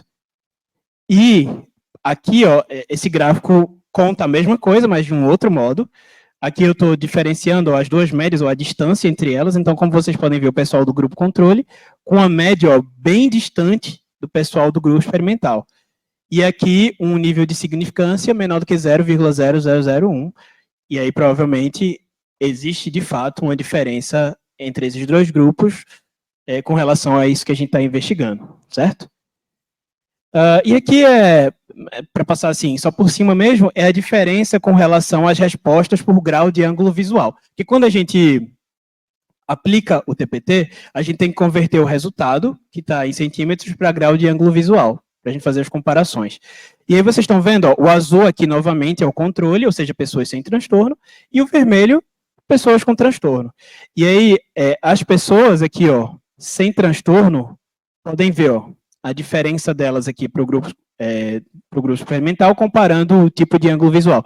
Então, aqui, imagens maiores, por exemplo, elas foram vistas por pessoas do grupo experimental, e imagens menores pelos participantes do grupo controle, aqui ó, com uma significância estatística também, certo? Aqui os resultados do teste de som. A gente não encontrou diferença em todos os estímulos, tá? A gente tem algumas hipóteses, mas não dá tempo. Mas com relação a alguns, a 5 aqui, a gente encontrou um indício de diferença significante. Mas o que é interessante, que é uma tendência que a gente está percebendo conforme a gente avança nas pesquisas do laboratório, é que o pessoal de esquizofrenia costuma apresentar mais alterações visuais, como vocês viram aqui nesse gráfico, e o pessoal do grupo de transtorno bipolar costuma apresentar mais resultados auditivos, que foi o que vocês viram no trabalho de Caterine. Sim, enfim, eu vejo todo dia, esqueci o nome. Sim, enfim. Isso aqui não importa muito. Os resultados do teste de força palmar, tá? E aí, como vocês podem ver, azul, sempre controle. O pessoal do grupo controle, ó, força padrão, força na média. E a maior parte do grupo experimental, força considerada fraca. Claro que existem algumas considerações, como o que Caterine trouxe da medicação, e no caso das pessoas do HCTP, eles fazem uso majoritariamente de antipsicóticos típicos, que apresentam, né, uma maior probabilidade de sintomas extrapiramidais. Isso pode afetar, né, ali a propriocepção, enfim. E aqui, mais uma vez, o gráfico, né, dos boxplot, boxplot, né? É boxplot, né?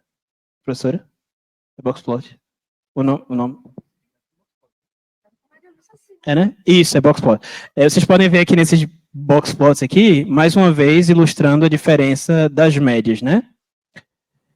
E é isso, as conclusões não importa, assim, importa, mas vocês já sabem, né? Então, só para resumir, vocês viram, então, o que é importante que vocês saiam aqui entendendo da pesquisa, não são esses números, mas que a gente encontrou um indício de uma diferença entre os grupos com relação a essas alterações sensoriais, e isso vem se repetindo de forma consistente nos outros estudos do laboratório, certo? E assim, só para fechar, para ficar também bem claro para vocês que a nossa principal hipótese, me expulsando ali, a hipótese de pesquisa principal do nosso laboratório é que é o seguinte: os critérios diagnósticos de esquizofrenia hoje consideram os sintomas positivos, negativos e os cognitivos. E a gente está trazendo essa questão das alterações sensoriais, que elas podem se manifestar antes desses outros sintomas e podem ser, inclusive, indicativos de piora no quadro. Então, por exemplo, a gente tem casos de dados, né, de pacientes que estão com a cognição ótima, aparentemente estão bem, mas que estão com a parte sensorial bem prejudicada. Isso talvez seja indicativo de alguma coisa importante, certo? Então, a contribuição, assim, principal daqui é que talvez a gente deva olhar com mais atenção para esse aspecto sensorial que frequentemente é desprezado, né, na parte diagnóstica, de pesquisa, enfim, com relação à psicose. E é isso. Vocês têm pergunta para algum dos três? Comentários? Sim? É melhor você vir aqui por causa do microfone. Boa tarde ainda, né? Meu nome é Marcela, eu sou psicóloga clínica, sou egressa da UFPB, mas trabalho aqui na UFPE. E, cadê? Eu acho que tu acabou já falando um pouquinho agora no final, mas sobre o desconforto, que começou na primeira fala, né, na primeira apresentação. Pelo que eu entendi, ele seria um indicativo da iminência de um surto. Mas a gente pode considerar também como um indicativo de alguma predisposição para desenvolver? Poderia. Certo. Aí, outra dúvida que aí eu não sei se a professora poderia se sentir confortável para falar sobre isso, alguma descrição de como é esse desconforto, né? Porque, como você falou, esse som, por exemplo, ele por si só já incomoda. Mas o que seria esse desconforto para ser considerado um indicativo nesse sentido? Oi. Esse desconforto é muito simples. Eu posso falar com vocês.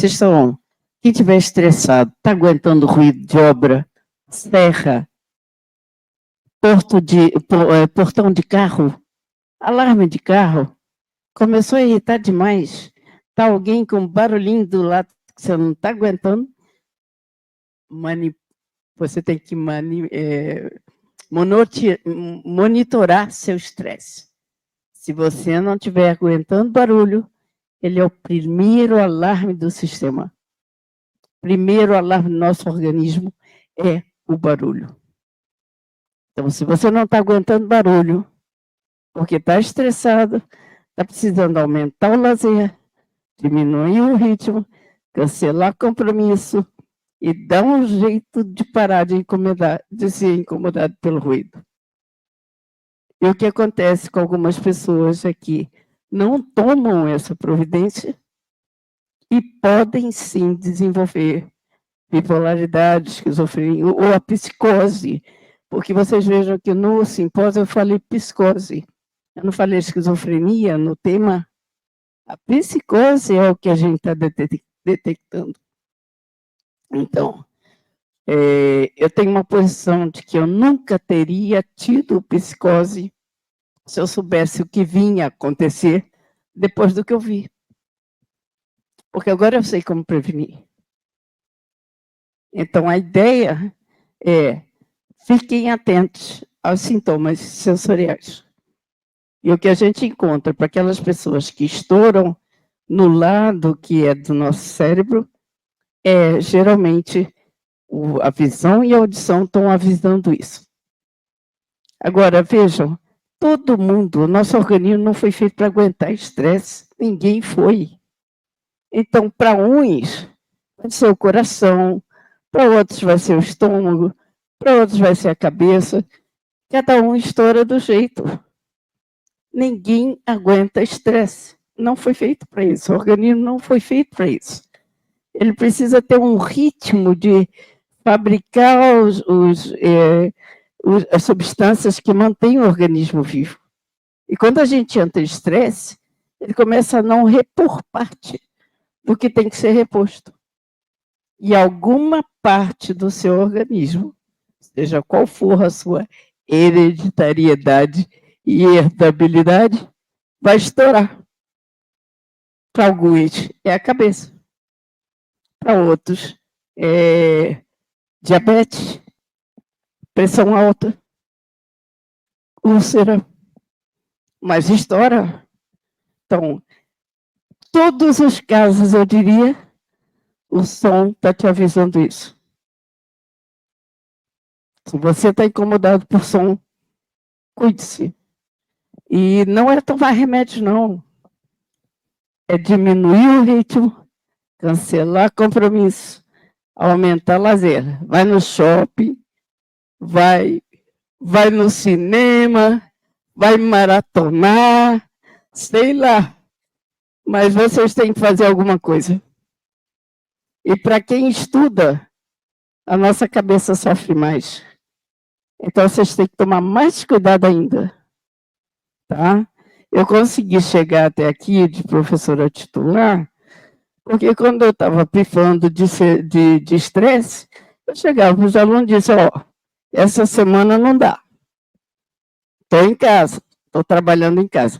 Eu nunca escrevi um artigo na universidade, não consigo. Tudo escrito em casa. Então, é só para vocês terem uma ideia.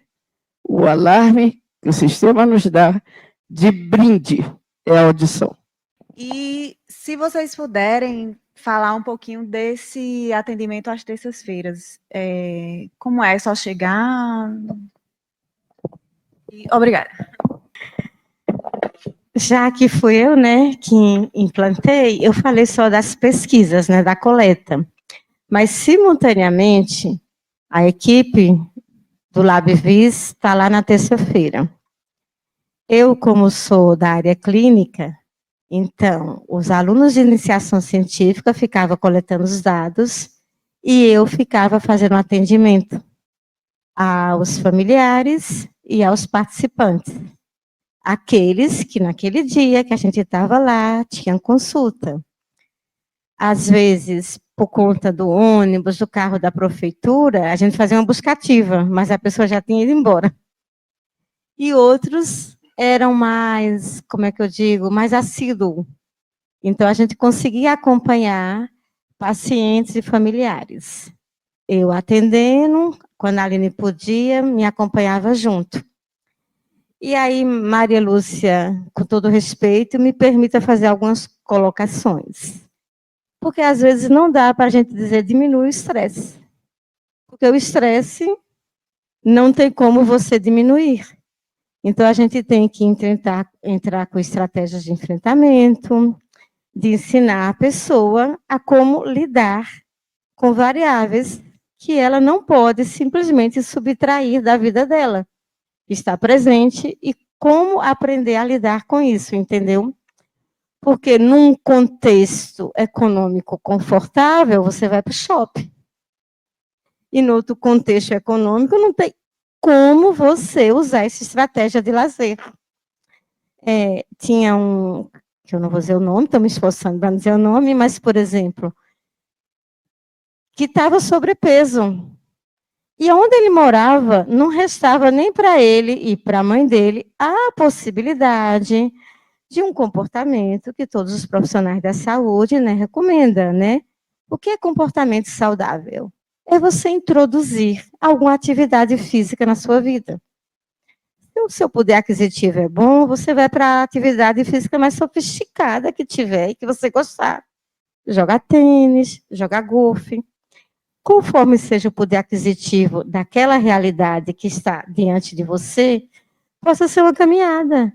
Não existia nem a possibilidade de caminhar, porque, como é o nome daquilo que fica em torno das BRs? Acostamento, é ficar correndo risco de vida.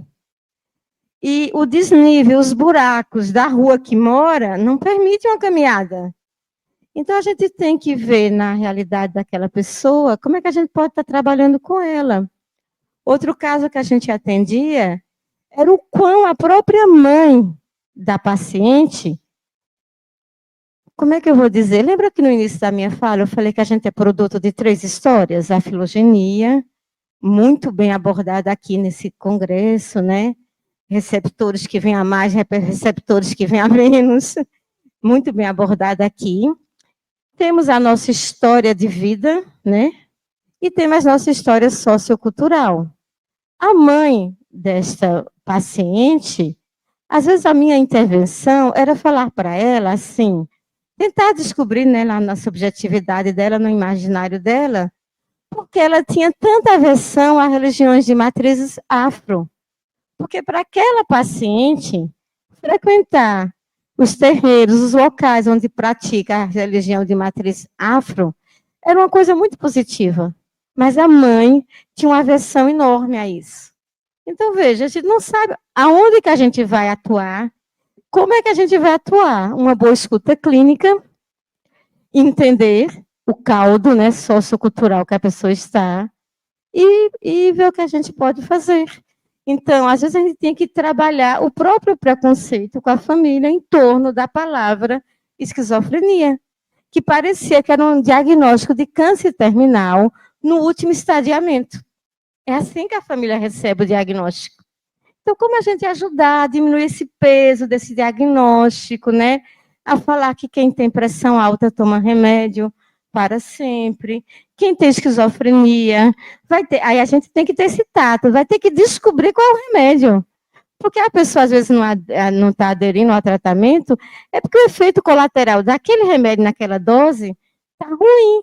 Para isso, um bom profissional de psiquiatria, para encontrar um remédio, para encontrar a dose. Mas a psicologia pode ajudar a fazer a pessoa entender que essa doença chamada esquizofrenia validar no sentido que é uma doença como outra qualquer. Existe tratamento, ok? Quem tem pressão alta não para de tomar medicação. Quem tem diabetes tem que estar acompanhando e ver lá como é que vai ser as doses de insulina, porque se não produz, tem que tomar, senão morre. E quem tem esquizofrenia tem que tomar a sua medicação. Qual? Aí é bom profissional psiquiatra que vai saber qual e qual a dosagem. Então, os atendimentos psicológicos eram o mais variado possível, entendeu? E é isso que a Aline está dizendo que fui eu que criei, e depois que eu voltei para Santa Catarina, A Cati seguiu fazendo os atendimentos. Agora, quem faz atendimento psicológico aos pacientes e familiares é a própria professora Aline, que, por motivos de doença, não pôde estar presencialmente aqui, está online. Eu não sei se eu respondi. Ah, como é que chega no PEP? Não é CAPS, não é entrada aberta. Já vem por encaminhamentos do CAPS. Chegam lá, ou do Ulisses, ou seja, é a rede RASP. É ela que faz o gerenciamento RASP. Rede de Atenção Psicossocial, traduzindo. É dela que vem o encaminhamento, entendeu? Eu pensei que você estava perguntando como é que chegava para nós atender. Nós, psicólogos, a gente faz essa busca ativa pelos corredores, fica procurando antes e depois que a equipe de psiquiatria atende. Eu tinha entendido assim. E a gente faz essa busca mesmo, é toda terça-feira. Mas quem vai para lá é o gerenciamento da própria rede de atenção psicossocial, de CAPS e de hospitais, ok? Respondi a pergunta que não foi feita. Cátia, desculpa, não vi. Só pontuando também que ambulatório PEP tem aqui no HC e tem no IMIP também. O do IMIP é mais recente. São quantos anos? Uns 3 anos que tem lá no IMIP, tá certo? Lá nas quartas-feiras. O perfil é outro? Lá é mais direcionado para o uso de substância. Pessoas que tiveram o primeiro surto psicótico na vida e foram para emergência, para o Ulisses Pernambucano, ou foram para o CAPS, ou para qualquer outro tipo de hospital, talvez. E aí, depois que eles recebem o atendimento, e depois que tem alta, depois que se estabiliza, basicamente, aí são encaminhados para esses ambulatórios. Ou para aqui para o HC, a maioria vem para o HC, né? Ou lá para o IMIP. É a partir daqui, desse encaminhamento, né, de outros hospitais, que começa-se a ser paciente do PEP. É só para... Não tem como reduzir estresse de forma mágica, entendeu? Isso é aprendizagem, isso é ajudar a pessoa na história dela, descobrir que dispositivos ela tem para reduzir o estresse, ok? Hábitos saudáveis, estilo de vida, a pessoa está com... Surgiram aqui também 2 perguntas do online. A primeira já foi respondida por José Aparecido, então eu vou pular. Foi sobre a predisposição, que já foi muito bem argumentada por ele. E a segunda seria: o que impediria a manifestação da doença durante a vida, caso que aconteça com algumas pessoas? Ou seja, existem fatores protetivos para a esquizofrenia e transtornos psicóticos? Do mesmo jeito que existem fatores predisponentes para transtorno psicológico, também existem os fatores que protegem não desencadear ou não surgir um transtorno psicológico, certo? E aí, é basicamente os fatores contrários. Então, por exemplo, não ter genética, um ambiente favorável, fatores de personalidade. A gente consegue hoje observar que, por exemplo, pessoas com nível alto de neuroticismo. Vocês conhecem o Big Five? Alunos de graduação, vocês vão estudar isso ao longo da graduação, eu espero. O Big Five, por exemplo, é a teoria mais aceita hoje da personalidade, certo? E aí tem neuroticismo, conscienciosidade, amabilidade, extroversão, são 5, tá certo? E verifica-se hoje, por estudos recentes, que quem tem nível alto de neuroticismo podem ter uma predisposição maior para ter transtornos como ansiedade e depressão, por exemplo. E como é que eu vejo se eu tenho um fator alto ou não de neuroticismo? Existem testes psicológicos, certo? Como o BFP, que é a bateria fatorial de personalidade, o NELPR também, que avalia traços da personalidade através da teoria do Big Five, né? Com teoria dos 5 grandes fatores. Então, os fatores protetivos seriam fatores de personalidade, tá certo? Um ambiente favorável, uso de substância, fatores biológicos, fatores genéticos, não ter genética, por exemplo. Se você já sabe que já tem uma genética, né? Já tem o caso de avô, de avó, de tio, é seu pai, sua mãe, aí você faz uso de substância. Gente, não vá mexer nessa fogueira, tá certo? Não vá mexer com fogo. Pô, você já tem ali uma genética que contribui. Aí vai fazer uso de substância, seja ela qual for. Depressoras, álcool, por exemplo, estimulantes, cocaína, crack, pior ainda, as alucinógenas, né? Os opioides, maconha também, tá certo? De qualquer forma. E aí, você já considera que talvez o não uso de substância pode te favorecer. Mas, se você já tem uma genética, não significa que você vai ter esquizofrenia, que você vai ter transtorno bipolar. Mas você está um pouco mais à frente de quem não tem a genética, tá certo? Por quê? Porque o ambiente influencia bastante também nisso, tá certo? Tem pessoas que não têm histórico na família de transtorno mental, e é a primeira, porque talvez o ambiente e outros fatores também, como o transtorno de uso de substância e fatores de personalidade, naquela mistura ali, né, favoreceu bem mais do que ter a genética. Então, seria um resumão, né? Eu poderia dar uma aula aqui de fatores protetivos para transtorno mental, mas basicamente é isso. E relações afetivas, né, gente? Positiva, né? Ambientes validantes, isso é bem importante. Mas é isso, relações afetivas, porque órfão de pai vivo é a pior coisa para produzir qualquer tipo de transtorno. Devido ao tempo, a gente vai ter a última pergunta e vai direcionar para a apresentação de pôster. Olá, gente. É muito instigante todas essas coisas apresentadas e são coisas que me provocam, porque eu tenho uma vida dedicada ao cuidado com esquizofrênicos. Tenho 47 anos de prática com esquizofrenia. Então, me instiga várias coisas aqui, coisas que na minha prática eu vejo e que na minha prática eu não vejo, certo?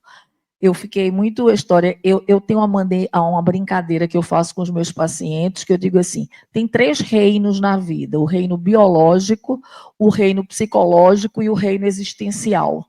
O que você falou, certo? Então, a gente é o resultado desses 3 reinos. A gente vê criança, existe na literatura aí, gêmeos univitelinos, onde um desenvolve esquizofrenia e o outro não desenvolve esquizofrenia, em lares diferentes, certo? Criados por... Então, o que é? A genética está aí falando, mas o ambiente, a história pessoal do indivíduo. Eu acho difícil falar em fatores protetivos, e eu posso ser ignorante, e devo ser, e estou aqui para aprender. Acho difícil falar em fatores protetivos de personalidade, porque a personalidade é um processo. A gente nasce, a gente vai se formando. Eu, quando estou adulto, eu tenho um jeito de ser no mundo, que eu vou chamar isso de personalidade, que vai ter várias características. Mas como ter fatores protetivos? Porque, para mim, fatores protetivos seria você desenvolver coisas para proteger alguém em relação a um processo psicótico, certo? Então, afeto. Afeto como uma base. Nasceu uma criança, filha de pai e mãe esquizofrênicos, ou com a grande carga genética aí de esquizofrenia, como a gente pode proteger esta criança para que ela não desenvolva uma esquizofrenia, quando a gente já tem uma genética aí gritando? Então, esses, para mim, que seriam os fatores protetivos. Não usar drogas, ter um acompanhamento afetivo e psicológico importante, ter uma escola inclusiva, porque ela vai estar com uma genética aí mordendo, e a gente sabe que a esquizofrenia tem genética na história, eu estou falando de esquizofrenia, a gente não sabe ainda quais são os genes que estão envolvidos, mas é muito claro para quem trabalha com esquizofrenia que há fatores genéticos importantíssimos e determinantes, mas, por exemplo, quando se usa corticoide numa estrutura que tem uma genética para isso, e esse, para mim, foi um dos fatores que prejudicou Maria Lúcia, foi ela ser asmática desde pequena, e ter usado corticoide violentamente na vida. Isso foi um fator desprotetivo. Eu digo isso na qualidade de amiga de Maria Lúcia, e eu acho que não estou abrindo nada que não possa ser colocado, certo? Então, fatores protetivos seria se as pessoas têm ideia que tem uma propensão para psicose por uma questão de história de vida, do que seja, não usar o corticoide, não usar... mas, claro, mas tem uma asma, tem que usar. Então, eu estou dizendo aquela que tem uma boa nutrição. A gente sabe que a desnutrição compromete mais e faz com que algumas doenças apareçam mais. Então, é isso. Mas o que eu queria mais colocar aqui, antes dessas coisas que me provocaram, foi... Eu não sei se vocês sabem, porque vocês estão falando aqui muito de audição e visão, né? Como como fatores que a gente tem que olhar nisso. Eu não sei se vocês sabem que o que significa a palavra coma de passé. Coma de passé é o estágio final do coma, antes da morte cerebral, certo? A gente tem um sistema de coma, e tem coma nível 1, coma nível 2, coma de passé e morte cerebral. A última coisa que desaparece no ser humano entre o coma de passé e a morte cerebral é a audição. A última coisa que aparece é a audição. Então, a audição é uma coisa fundamental na vida humana. O último ato de cognição e de percepção de vida consciente. Depois disso é morte, é a audição.